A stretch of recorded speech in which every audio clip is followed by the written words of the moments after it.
আসসালামু আলাইকুম। ওয়ালাইকুম আসসালাম। ভাই আপনার নাম কি? আমার নাম মিজানুর রহমান। কোথায় থেকে আসছেন? আমি আসছি কোনাবাড়ি থেকে। তো আমি এসেছি মূলত বন্ধুভান টিভির পক্ষ থেকে, তো ধাঁধা করার জন্য। তো আপনি কি রাজি আছেন? হ্যাঁ অবশ্যই আসছি ঘুরতে একটা ধাঁধা। বলবো দাদা? হ্যাঁ অবশ্যই বলেন। একটা সহজ ধাঁধা ধরেন যাতে পারে, আমরা তো ওইভাবে ধাঁধা পারি না, একটু সহজ ধাঁধা ধরে। সহজ দাদা। জি জি জি। এমন কোন জিনিস কোটি টাকা দিয়েও কিনা যায় না, কিন্তু প্রকৃত ভাগ্যবান সে পেয়ে যায়? এটা তো পারবো না, এটা তো অনেক কঠিন আমার জন্য, একটু সহজ ধরলে হয়তো পারতাম। সময় আছে ভাইয়া? হ্যাঁ ভাইয়া, সময় আছে আপনি 10 কি- সেকেন্ড। 10 সেকেন্ড।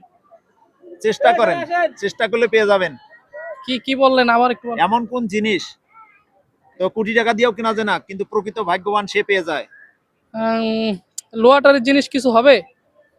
এমন কোন জিনিস যে মানুষ কোটি টাকা দিয়েও কিনতে পারে না, কিন্তু প্রকৃত ভাগ্যবান সে পেয়ে যায়?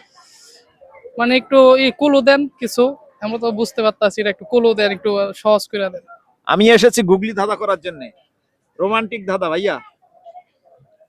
না আমার মনে হইতাছে না। জীবনে কি প্রেম করছেন? প্রেম, না না না, প্রেম করি নাই। প্রেম করেন নাই? না না তো আপনার অ্যানসার কি হবে না? না, কি গার্লফ্রেন্ড এরকম টাইপের কিছু? তো দর্শক আপনারা বলে দেন অ্যানসারটা কি হবে?